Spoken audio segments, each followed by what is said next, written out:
Good afternoon. Today I'm going to be reviewing the Tandorio TD051 GMT. This watch is available from tandoriowatch.com for $111, which is €106. So firstly, let's look at the box that the watch comes in, and then I'll talk you through the specifications of the piece. So the watch comes in a cardboard watch box, which is protected by this white cardboard outer sleeve. One removes the sleeve, and as you can see, the lid to the cardboard box is branded with the Tandorio emblem and Tandorio text logo. So one removes the lid. Inside we have a foam protective panel, and the watch sits in the base inside a foam cutout panel on a piece of foam, so it is well protected in shipping from any damage. I think it's acceptable to use a basic cardboard box like this, bearing in mind this is a low tier price point piece at €106. With regards to the items that come with the watch, you only get this item, which is the owner's instruction manual. Clear, concise diagrams. The instructions are in English and it details the operation of the movement used, which is the Seiko NH34A automatic. I would like to see Tandorio include a plastic warranty card with the watch, because that is absent. But however, I'm pleased to report that the watch is covered by a 2-year international warranty, which is very good. Often low-tier Chinese brands only have 12 months of international warranty at this price point, €106, so to get 2 years of warranty is good and they deserve credit for it. So with regards to the specifications of the piece, the Tandorio TD051 GMT is clearly an homage to the Rolex Explorer 2, so similar proportions to the Explorer 2. We have a 40mm case diameter. We have a lug-to-lug measurement of 47.7mm, a thickness of 13mm, and a lug width of 20mm. The Jubilee style bracelet tapers from 20mm at the lugs down to 16mm at the glide lock style clasp. Now I'm going to be critical of the glide lock style clasp. It is good to see a glide lock style clasp used at this price point, but however it is sterile and unsigned, which is a clear cross-cutting measure. So, I would like to see Tandorio improve this. They could sign it with the T emblem, or alternatively Tandorio text logo, because that would further enhance it. But on a positive note, it does have a beautiful luster to the brass satin finish outer sections of the body, flawless mirror polishing to the centre, and that complements the flawless mirror polishing to the flanks. We have a flat sapphire crystal with clear AR coating on the underside, and the clear anti-reflective coating does an outstanding job of reducing the glare and the highly reflective nature of the flat sapphire crystal. The Cyclops magnifier is also made from sapphire crystal with AR coating on the underside, and it has the correct 2.5 times magnification. The alignment is correct, it's not too far to the left or right, and it's not too high or too low above the date window, and it does a good job of magnifying the black Arabic numerals on the white date wheel. The dial is matte white, contrasting black minute ticks on the chapter ring. Quality of the printing is good. The Tandorio text logo is nice and sharp and crisp. The font isn't too thick and blurry, and the text at 6 o'clock is also nice and crisp and clearly legible. However, there's too much text on the dial. Often it's the case with low-tier Chinese brands. They have a tendency to over-brand the dial with unnecessary text and specification. And this is an example of that, because we have 4 lines of text: GMT, automatic, water resistant, and 20 bar/200 meters. So they could delete water resistant, because it is a given this piece is water resistant, and it states 200 meters on the dial, which clearly refers to the fact it is water resistant. We do not need to see it on the dial. This is not a dive piece, so it's negligible information to put that it's water resistant. It's a GMT piece. So they could delete that and reduce it to 3 lines of text versus 4. The other area they've got on the dial is it says 20 bar/200 meters. The industry standard is either to print the water resistance in bar or alternatively meters, but not both. 20 bar is 200 meters, but we don't need to see both. The industry standard, the convention is to have meters and feet for the water resistance. For example, 200 meters equals 660 feet. That would look better rather than having 20 bar/200 meters, which is the same thing. So I think they could amend that, delete water resistant, and also change the text on the dial to 200 meters equals 660 feet rather than having 20 bar/200 m. But however, this is subjective. For the majority of collectors, this might not be a problem. Now, with regards to the handset, often low-tier Chinese brands have a tendency to undersize and underproportion the handset. So, if you look at the minute hand, which is a pencil hand, you can see the tip of it does extend to the minute ticks on the chapter ring. So the length is correct, but it does look too slender. It looks too thin for this dial size. So I would like to see Tandorio improve the sizing of the hands. The GMT hour hand, which is contrasting orange with a large arrowhead tip, is the correct length and the correct proportion, so that looks okay. But the Mercedes hour hand looks too short and it looks too small for this dial size. The pencil minute hand also looks too slender. So they need to make the Mercedes hour hand and the pencil minute hand larger, and that would look better, because the maxi dial layout, which this is an homage to the Explorer 2, that does look correct. The proportions of the indices on the dial look good, but the hands just look undersized for this dial size. But legibility is good because the handset is black, and also the indices which are applied are also black as per the Explorer 2, which this is an homage to. So legibility is good, AR coating works well. So with regards to the bezel, solid 316L grade stainless steel, and it's got a nice sunburst radial finish to it, and I really like the sunburst finish of the bezel. Credit where credit is due, they have done a very good job of finishing the bezel. It has a nice satin finish to it. Rather than being brushed satin finished, it has this radial sunburst pattern to it, and it does look very good. Quality of the engraving of the Arabic numerals is very good, and also the triangles for the other hour markers are very good on the 24-hour bezel. Font is clearly legible. They've done a good job of inlaying the black paint into the engraving, and the engraving is high definition and sharp and crisp. So they've done a very good job of the stainless steel bezel. Nice mirror polish chamfer to it, and that's very good because the mirror polishing is very good. It deletes the sharp edge on the top edge of the bezel. The flat sapphire crystal has a bevel on the edge of it which projects above the top edge of the bezel, so that's good. I like the way it catches the light, and the edge of the bezel is mirror polished to a good standard. Finishing to the head of the piece is good at this price point. Brushed satin finishing the tops of the lugs has a nice luster, and that contrasts with the mirror polishing to the flanks. Nice mirror polish bevel to the edge of the case, and that deburrs it, so no sharp edges to the top edge of the case, which marks the transition between the brushed satin finish tops of the lugs and the mirror polish flanks. Crown guards are correctly proportioned and mirror polished to a good standard, and the undercuts to the flanks do not have any sharp edges, so it's been deburred and chamfered very well. Four corners to the tips of the lugs do not have sharp corners, so quality of the finishing is good. Brushed satin finishing, mirror polishing, deburring and chamfering are all very good. So let's look at the bracelet in detail. Jubilee style bracelet which has the correct taper, 20-16. Now, the end links do feel stiff, they kink, so you have to manually articulate them. They don't freely flow into position, so that's a negative. They do feel rather stiff. They don't feel loose, but the other negative is they do have lateral, longitudinal, side to side, up and down play. Let's check the other side for continuity. Again, feels stiff. They don't articulate freely. You have to manually articulate the link into position, so they don't move themselves. The other thing is they do have excessive play, lateral, longitudinal, side to side and up and down play.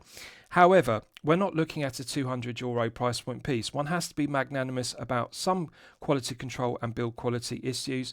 This is €106. It is to be expected. Now, the bracelet is very sloppy. It rattles. It does use screw pins, which is good, rather than the cost-cutting measure of push pins, so I'm pleased to see Tandorio didn't use that cost-cutting measure. But however, every single one of the Jubilee style links has excessive longitudinal, lateral, side to side and up and down play. I'll just check the other side for continuity. Again, it's a very sloppy bracelet. Too much articulation and play, lateral, longitudinal, side to side, up and down play. Play in every direction. And it really shouldn't have this amount of play, bearing in mind it uses screw pins rather than push pins. On a positive note, the links do articulate freely. They don't feel stiff or kink, which is good. I'll check the other side. Again, articulates freely, doesn't feel stiff or kink. In terms of finishing, the brushed satin finishing to the outer links is good. Beautiful luster to it, nice fine grained finish to the top side and the underside, and that contrasts with the flawless mirror polishing to the flanks. Proportions of the Jubilee style links are good. The centre links are mirror polished to a good standard, so they deserve credit. The brushed satin finishing is good, the mirror polishing is good, and no sharp edges to the top edge or the lower edge of the flank. So the positives of the bracelet are: it articulates freely, it does not pull arm hairs, which is good, and it doesn't have sharp edges. So it does feel comfortable on wrist, but it does rattle because it's sloppy. But I'm pleased to see the finishing in terms of the mirror polishing and the brushed satin finishing is good. No sharp edges, so it's been deburred and chamfered well, and it doesn't pull arm hairs. So although it is sloppy and does have too much play and it rattles, it is a very comfortable bracelet. And the taper is perfection personified at 20:16. Right, so let's look at the glide lock style clasp. This is well finished. No sharp edge to the top edge or the lower edge, which is good. The undercut to the flanks doesn't have a sharp edge. So they've deburred it very well, but the negative is the four corners have sharp corners. They need to be deburred better. These lower sharp corners are very sharp, and that's something to bear in mind. But the undercut to the flank doesn't have a sharp edge, and the lower edge and the top edge are deburred very well. So the flip lock works on it very well, opens freely. The interior is well finished. The centre section of the left hand portion is matte B blasted effect, and the outer portion and the right hand portion are mirror polished on the top side, underside and flanks. No sharp edges. The centre section doesn't have sharp corners, which is good. So let's check the hinge pins. Left hand hinge pin has excessive lateral, longitudinal, side to side, up and down play, so it clicks and rattles. Centre hinge pin articulates freely, doesn't feel stiff or kink, but significant side to side play, it clicks, it rattles. Lateral, side to side, up and down, longitudinal play. Just bear with me, I'll put my glove behind it to show you better with the camera focused on it. It clicks. Significant side to side play, poor tolerances, and you can hear and feel the clicking sound. It's bad. Let's check the right hand hinge pin. Feels nice and tight. So this one is good. Articulates freely, doesn't feel stiff or kink, doesn't have excessive play. Actually feels very good. Interference fit is good. There's nice friction. So they've done a good job with this one on the clasp. The right hand hinge pin feels good, nice and tight, doesn't have excessive play. Centre hinge pin is dreadful because it really does have too much side to side play. It clicks. And the right hand hinge pin has play in all directions. Sorry, the left hand hinge pin has play in all directions. That's sloppy.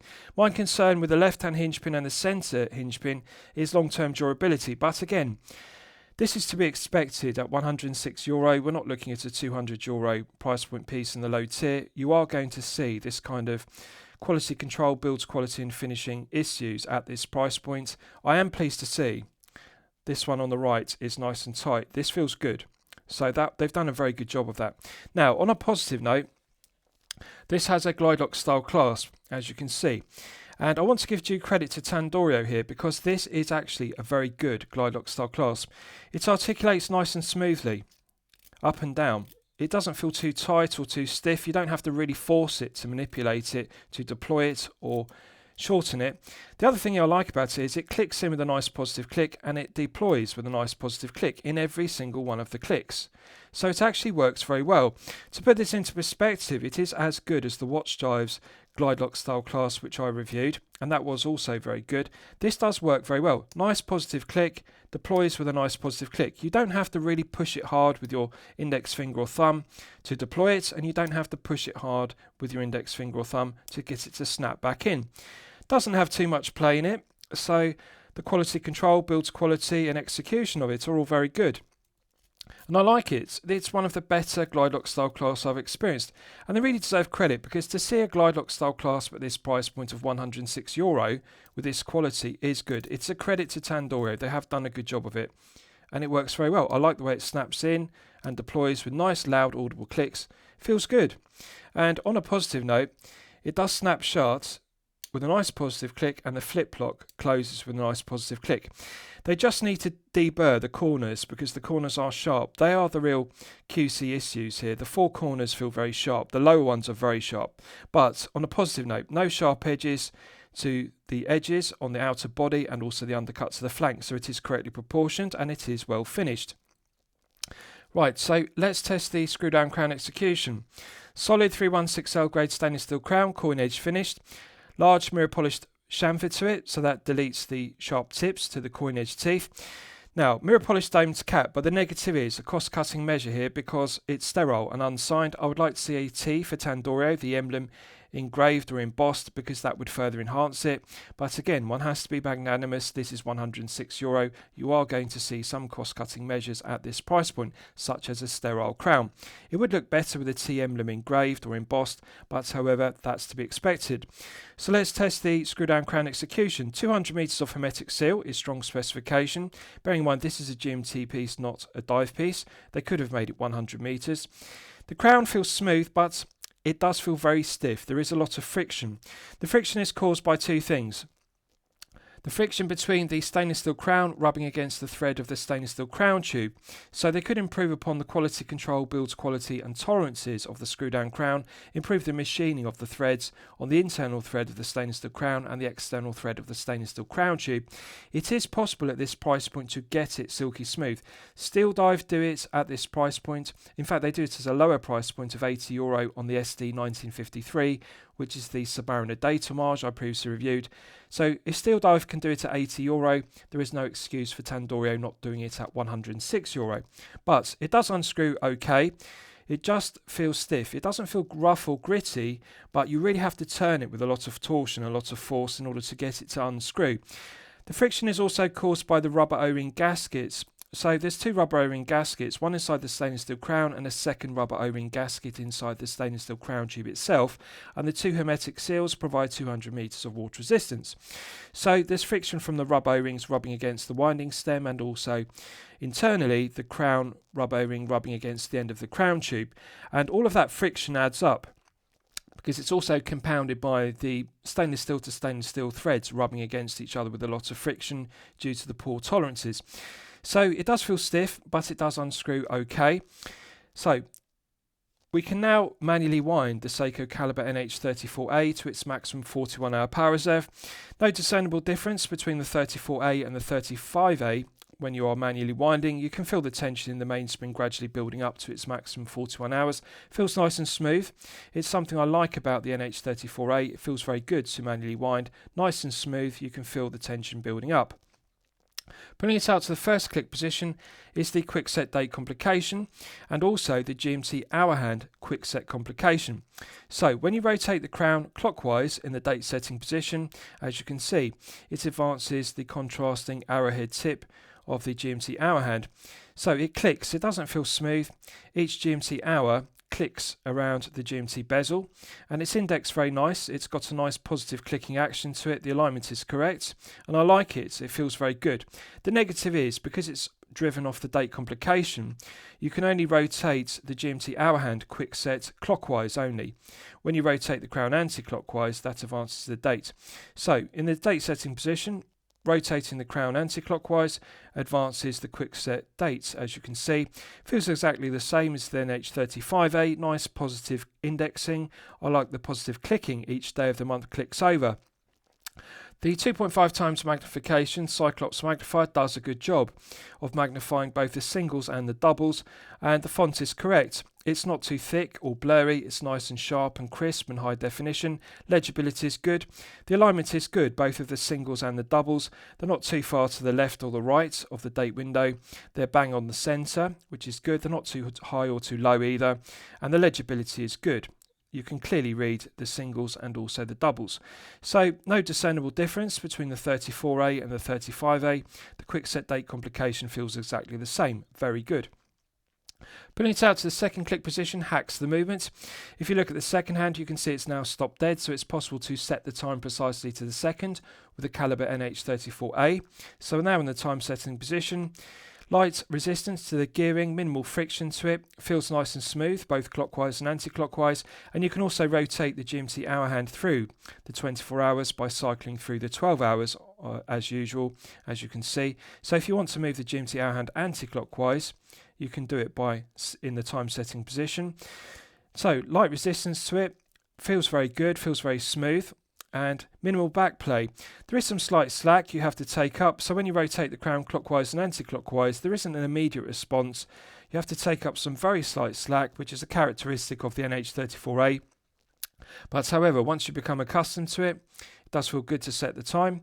Pushing it back in, it's got a nice positive click, and that restarts the movement. You can see the second hand begins to sweep around the dial at the characteristic 3 Hz sweep. So let's test screwing the crown back down. Instant thread pickup. So there's a perfect interface between the internal thread of the stainless steel crown and the external thread of the stainless steel crown tube. But however, again, it does feel very stiff. So you've really got to turn it with a lot of force. You've got to get good purchase with your index finger and thumb and really give it a good hard turn in order to get the threads to pick up and get the crown to screw down. It doesn't feel silky smooth. It doesn't feel like a light screw down crown. It feels like a heavy screw down crown with a lot of friction. So you've really got to turn it with a lot of torsion, but however, it does screw down okay, and 200 meters is strong specification at this price point. So it works okay, but there's room for refinement, there's room for improvement with regards to the tolerances of the machining of the threads. Right, so I'll give you a wrist shot and you can see how it fits on my 8-inch wrist. Now, I haven't sized the bracelet, and I'm pleased to report that it does fit my 8-inch wrist. As you can see, I can easily slide 2 fingers beneath the bracelet and clasp at all times, and that is with a glide lock style clasp on maximum extension. So if you have a larger wrist of 8 inches plus, you're going to have no problems whatsoever. Plenty of removable links.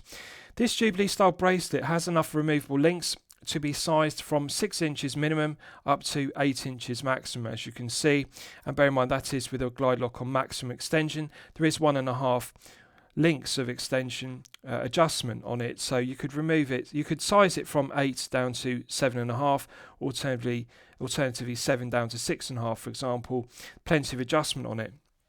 Now, taper is good. Perfection personified. 20 to 16 is the industry standard for good reason. It is the perfect taper for a 40mm head of the piece. I want to give credit to Tandorio here, because they've got the proportions of the head of this piece bang on. This is 40mm, so nice wrist presence. It will fit you if you have a 6 to 7 inch wrist or a 7 to 8 inch wrist respectively. Doesn't feel top heavy, feels very well balanced on the Jubilee style bracelet. It's 151 grams, which is just fractionally above the sweet spot of 150. I often refer to 150 grams as being the sweet spot for 40mm heads of the pieces, because it doesn't feel top heavy. It doesn't sit on the wrist like a slab of 316L grade stainless steel. The bracelet, the clasp, and also the head of the piece feel very well balanced.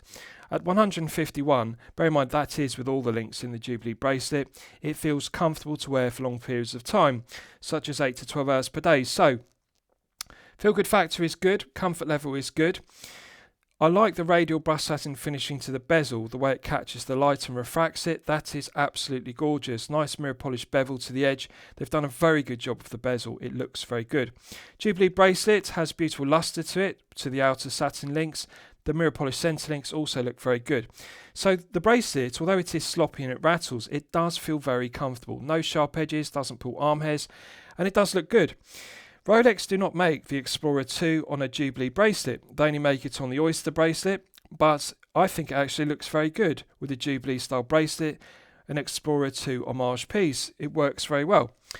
Mirror polishing to the flanks looks good, nice curved undercut, and I think the quality of the finishing to the head of the piece is very good at this price point, so feel good factor is good. Legibility is good with the black indices and black Mercedes handset, contrasting well with a matte white dial. So, AR coating works well, 2.5 times magnification on the Cyclops magnifier works well. 47.7 lug to lug measurement is just a fraction below the perfect sweet spot of 48. 48 fits all wrist sizes, 6 to 7 and also 7 to 8. So at 47.7, it is only 0.3mm below the perfect lug to lug. Lug width is good at 20. And I like that this is 13mm. Now, I often refer to this in my previous reviews. 13mm is the sweet spot for 40mm pieces, because it will easily slip underneath a shirt cuff if you wear business shirts. So this isn't too tall or too top heavy. It is perfectly 13mm. So they deserve credit. Tandorio have got the correct proportions. Lug to lug is good. Lug width is good. Perfection personified taper. Feels balanced. 13mm is the correct thickness. It's not too tall. I like it. I think it's a good looking piece. Comfort level good. Feel good factor good. So let's look at the case back. Solid 316L grade stainless steel case back. It's sterile. It does look like a Rolex Explorer 2 case back, which this is an homage to. Does have a bubble back case back profile to it. Now that is acceptable because this is NH34A powered, therefore it does need adequate clearance to clear the rotor. It is a thick movement with a GMT hour hand on the cannon pinion, and as you can see, the bubble back case back does look correctly proportioned. It's not too thick, and bear in mind it's 200 meters, not 100 meters, so it needs to be slightly thicker. Coin edge finishing to the circumference is well machined, no sharp edges to the teeth. The sterile centre section has longitudinal brush satin finishing, which is done to a good standard. The circumference also has mirror polishing to it, which is done to a good standard, and I like it. The quality of the finishing is good. It feels very smooth and comfortable against the wrist to wear for long periods of time, such as 8 to 12 hours per day. The end links are well finished. They're a good snug fit to the head of the piece. The underside to the head of the piece is also well finished. It's concentric CNC lathe tool machined and no sharp edges to the undercuts to the flanks. The tips of the lugs have been deburred and chamfered very well. So quality of the finishing to the case back and the head of the piece is excellent. They deserve credit for this. Right, so let's do a Lume test and we'll see how the Lume performs when it's charged up to the absolute maximum. So as always, I'm going to use my 100 UV LED torch to charge it up to the absolute peak. Right, so that's now fully charged, and as you can see, initially it looks good. This uses C3 Superluminova, but however, you're going to see that it fades quickly because, unfortunately, Tandorio have used the cost-cutting measure of 3 to 4 layers versus 5 to 6. And you can immediately see that the indices are going to fade quickly. The exciter in the indices isn't glowing as brightly as the exciter in the handset. So that indicates that they've applied more layers of C3 Superluminova to the Mercedes handset and less layers on the applied indices, which is a disappointment.